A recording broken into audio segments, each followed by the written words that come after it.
Hi, my name is Jessie, and I want to talk to you about some things that a lot of people won't like, but I hope that you'll listen anyways. Today is the first day of Hanukkah. It started last night, but today is like the first official day. So, I want to talk to you about Judas Maccabee. I want to talk to you about the Grecian Syrian Empire, and I want to talk to you about the state of the world today, okay?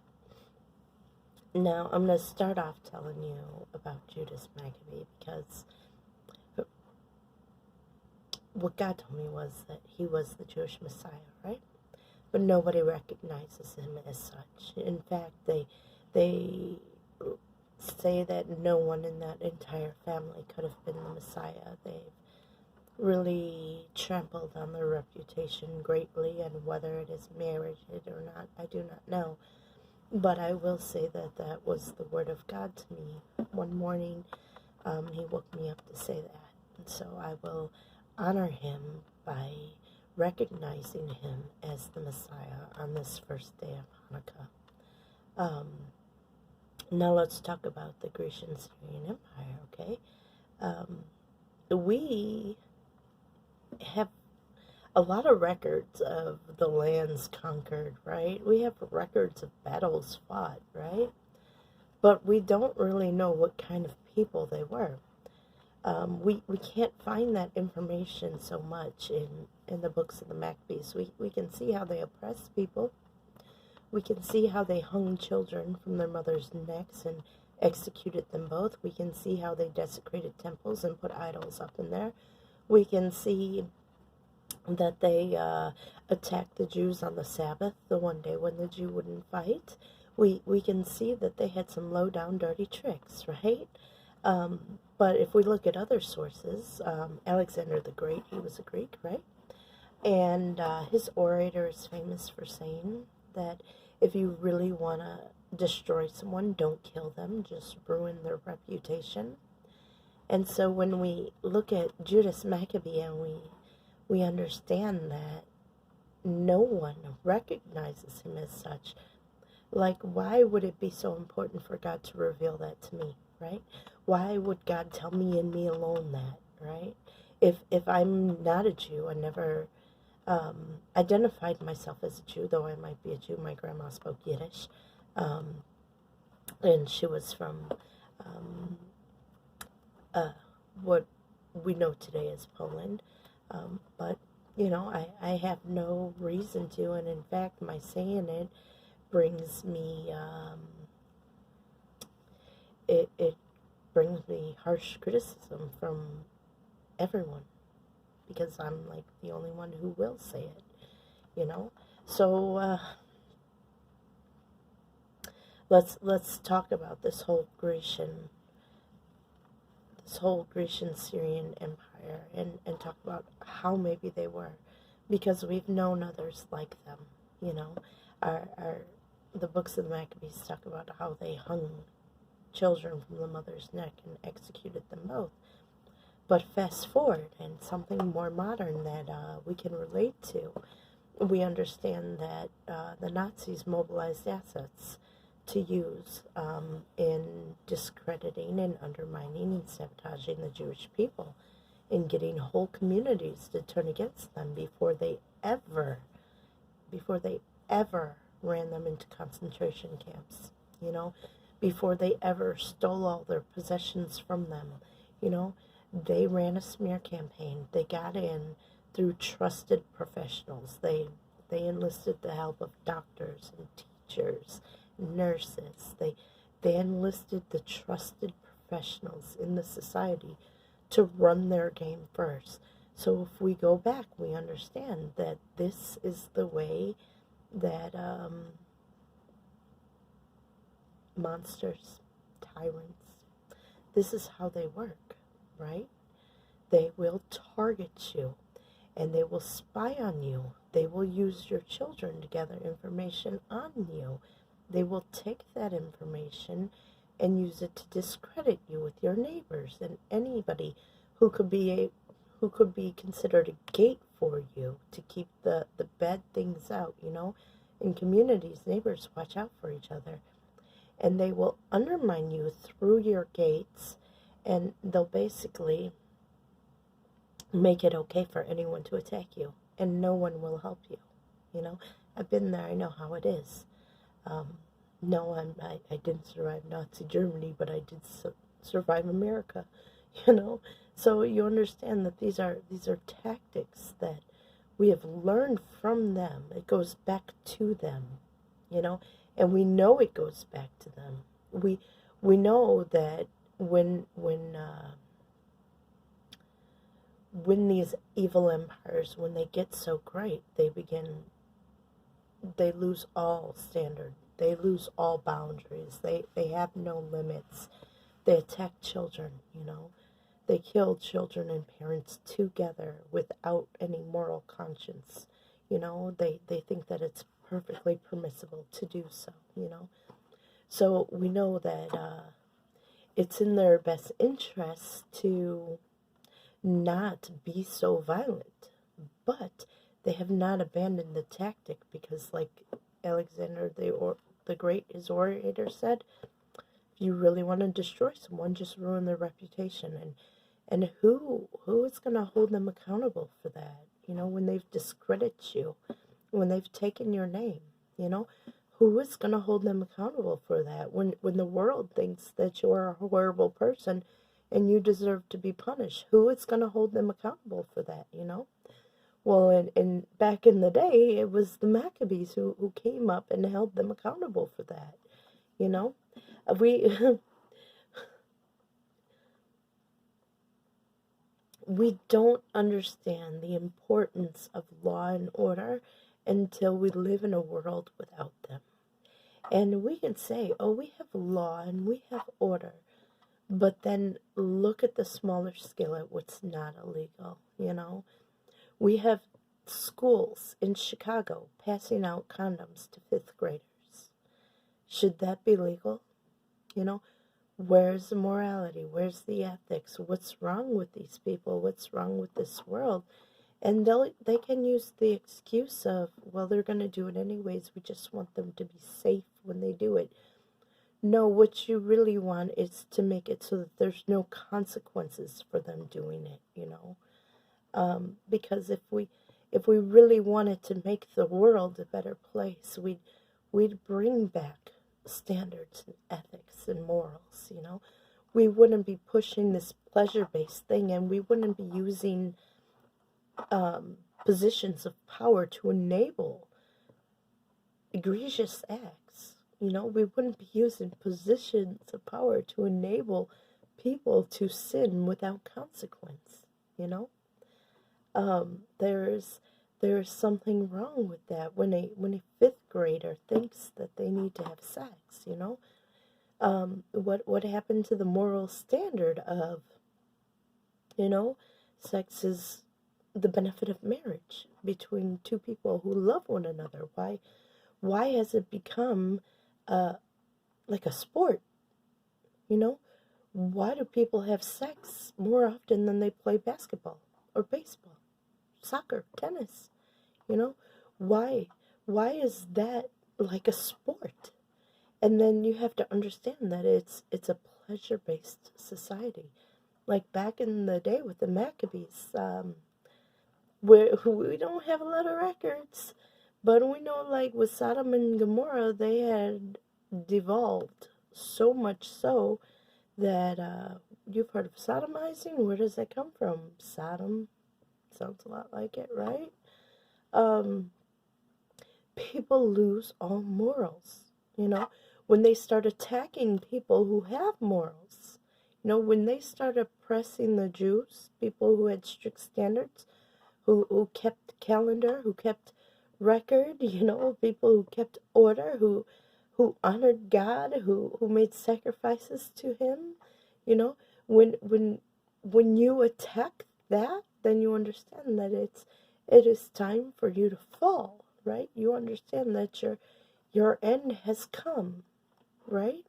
So you have to understand that the only reason why they're attacking is because order is a threat to their lack of order, because their lack of order says people can do whatever we give them permission to do.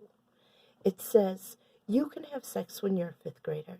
Go out and have fun. We'll give you condoms so you don't have to deal with the consequences. You know, it doesn't teach people that you have an obligation to care for one another, that you have a responsibility to accept the consequences and to take care of whatever those consequences may be, you know. Whether it be a ding to your reputation, or whether it be a child that comes, you know, that you have a reputation to accept the consequences and take responsibility for them, you know, that you have to be an honorable person, that you can't treat people as they're disposable, that you have to be responsible in who you lay down with, you know. So I bring up this concept because this is the concept that every pleasure-based society uses, because really what these authorities do is they want to make sure that people are happy, right? And the cheapest way for them to make sure people are happy is to give them permission to go out and have sex, to have lots of sex, to go out and not care for any consequences, not have relationships, because if you have relationships, there might be order. Just have casual sex and you're all good. And it might not seem like, you know, some of these people are this way because, you know, they have families and they look respectable and they look responsible and whatnot. But then you understand that they have double standards, because what is good for them, you are not one of them. You know, you are what they are drawing their power from. You know, you are their servant. You occupy their land. You know, you pay your taxes to them. And though they look righteous, they don't want you to be. You know, they want to make sure that you look dirty so nobody cares if they rob you, if they take away everything that you have. You know, nobody cares if they come in and they treat you any kind of way, ruin your reputation, burn down your house, put a burning cross in your front yard.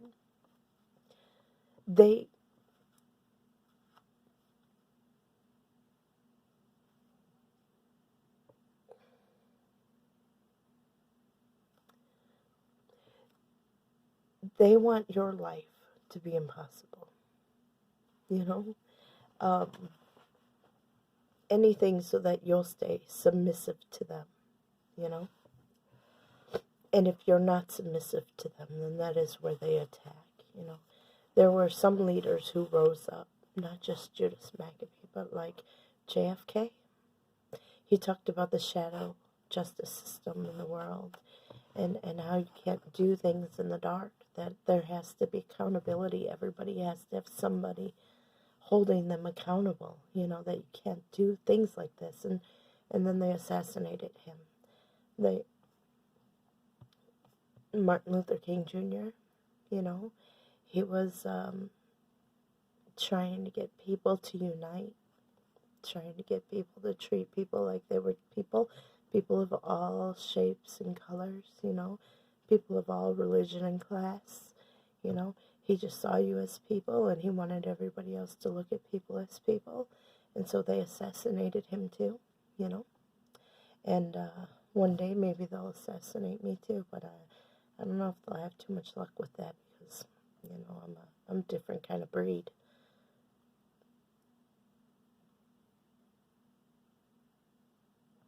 I think I got off topic.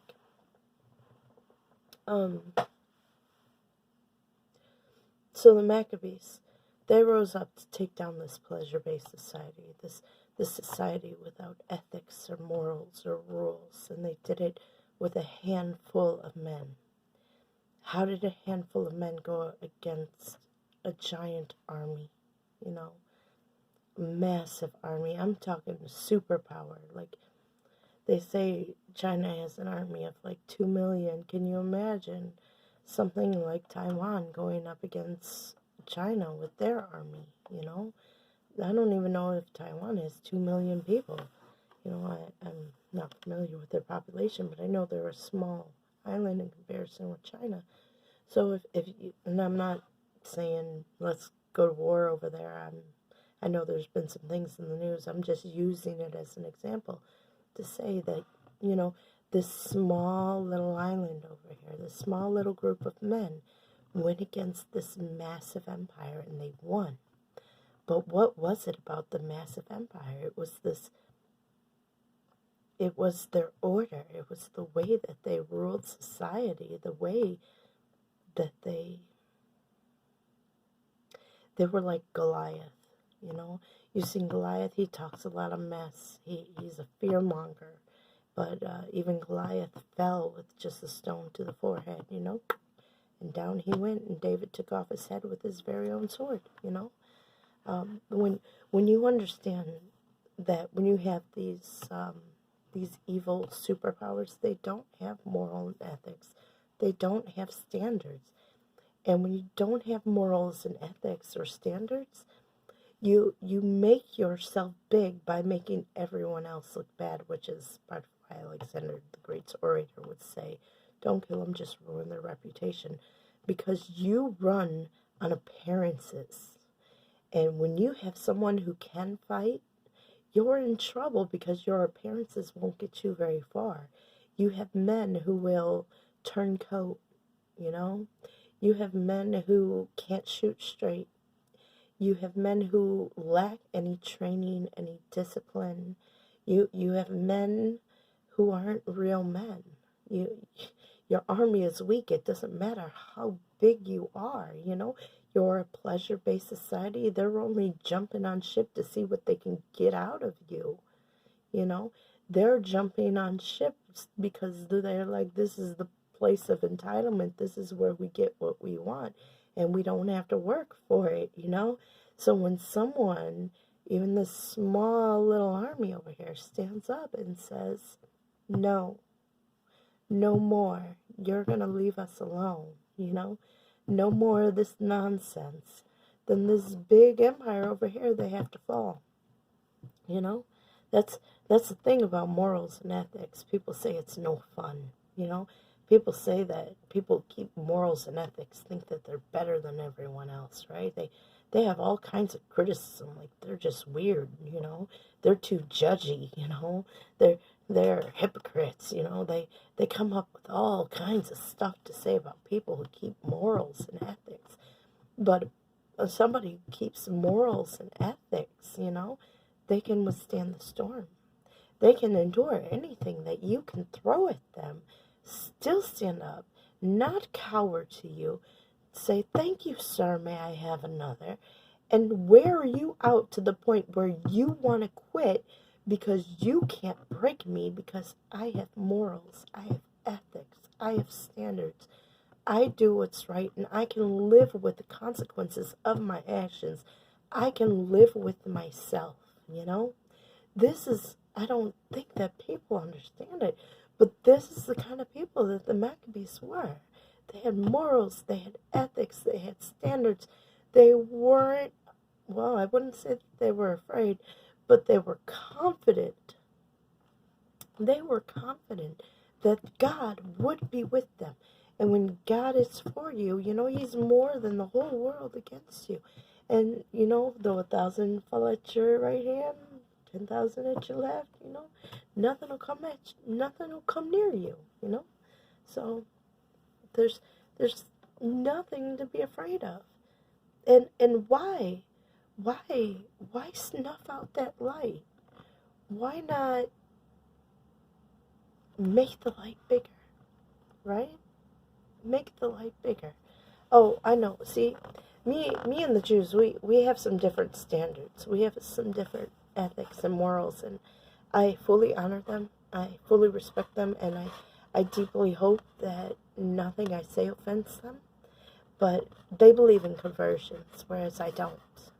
I think you either are or you aren't. It's on the inside, and you can't do something on the outside to make the inside happen, right? And you kind of have to understand who you are, right? You have to understand that you are a conduit for God, you know? You have to understand, when God told Jeremiah that they only hate you because they hate me, he was expressing what it means to be a conduit for him. You understand? He was expressing that, you're going to be hated. The Lord's table is despised. It says it over and over and over again. You cannot be one of us, You, and I say us. I kind of stand alone. But I honor those who stand with me.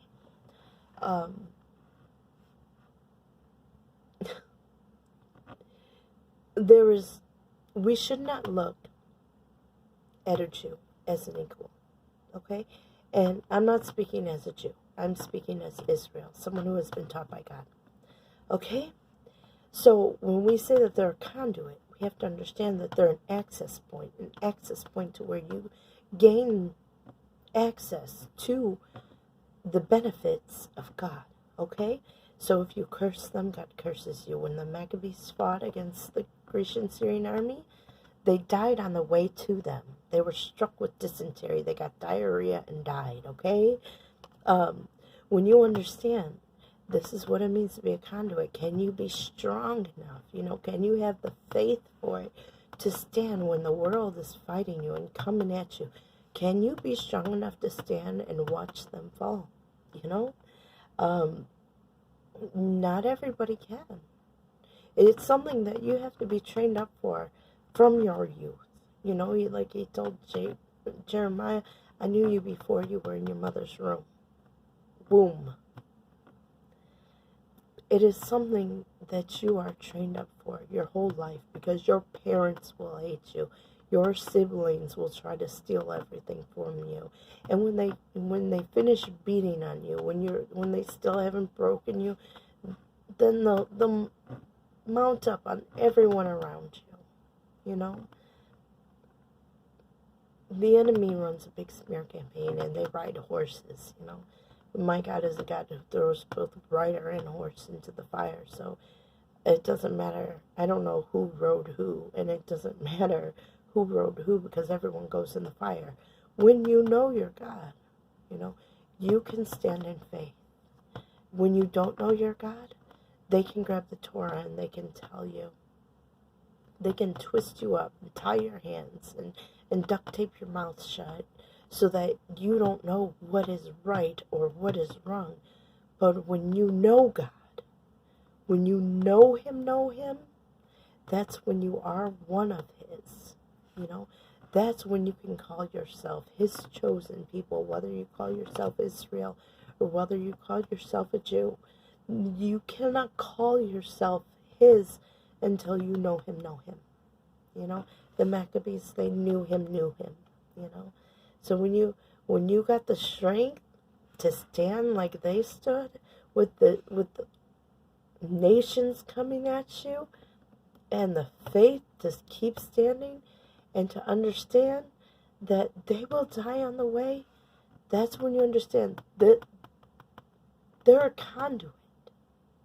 They're not normal people. They're not your equal. They're not more than. They're not less than. They are a whole different breed. And that you cannot, absolutely positively cannot convert to being one. And you don't need to be. That's the benefit of it. God's covenant, my covenant, has always been to suffer for Him. He says, if you'll suffer for me, then I promise you'll overcome. And so when He puts this covenant on you, when you take up this covenant, when He calls you Israel, when you begin to understand who you are, and you know who you are, looking back and looking at everywhere that He's been, and you're like, yeah, I know that God.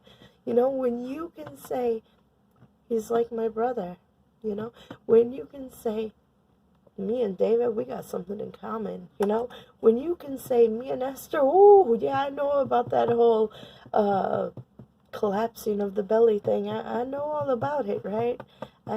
I know about it when God causes your insides to melt. Okay, I know about that. When you can look back, that's when you can make the claim that, yeah, you are His. But until then, it's not beneficial for you to be. It's not an easy chair. It's there's some days I want to die. Some days I don't know what I'm doing. Some days I think, well, maybe I can go out and get a job and live like other people live, but I can't. Why? Because I'm Israel. You know, why can't I? Because I know His order and nobody else doesn't. So they're adopting this whole pleasure-based order, and it's no good for them. It's no good for the world. It's no good for God. We need God to come back, and that means we need to get some order established up in this mug. And I don't know if that's my task to do, but it's my understanding that it's a task that needs to be done. So I don't know. I think I make the call to arms to say that it's time that we let go of these pleasure-based principles and recognize that when we're out having fun like this, when we're out sexing it up, and I hope you find a giggle, but I also hope that you find some morality and ethics in it, that we are giving power to someone who's taken advantage of our distraction. Okay? We cannot be distracted. We have to understand that when we pay a tax to an authority, that we should benefit from it. We shouldn't have crumbling infrastructure and things like that. And I know that this huge infrastructure bill just got passed, but it's not enough. We shouldn't have the world where the only jobs are like McDonald's and sales. The farms are bought out by big corporations, and there's no more farmers. We need to bring things back to where we earn our living and we contribute to society, where we take care of one another, and we're not just here to see what we can get out of it, because seeing what we can get out of it is bad morality, it's bad ethics, it's destroying us, it's destroying the world. Our children don't even want to procreate. Our children don't want to have children. So when we die off, who's to be left? We're to establish the world and make it a better place for our children so that they can carry on things, not carry on with all this promiscuity and addictions and all these pleasure-based distractions, but carry on and find joy in life. Carry on, not the pleasure-based kind of joy, but the joy that comes from security, the joy that comes from having the world be predictable, the joy that comes from stability, the joy that comes from being accountable, the joy that comes from being responsible, the joy that comes from feeling like you have a purpose, that you matter, that you contribute to the world, that you're part of something greater, the joy that comes from the satisfaction of success, and not success because you close so many deals, but success because you've built something and you've made something, We've got to get back to something like that, where the Maccabees did it, what they did, conduit, mind you, conduit. You're not supposed to copycat them. You're supposed to link into them by honoring them. God said, I will bless those that bless you. So when they established their Jewish state, right? When they established their Jewish state, like the whole world enjoyed the harvest of it. The whole world. And yeah, they were taken down because somebody thought that they could do it better. But understand, not everybody can be the conduit. Not everybody can. Not everybody can be Israel. I don't know. I don't even know if the Jews are Israel.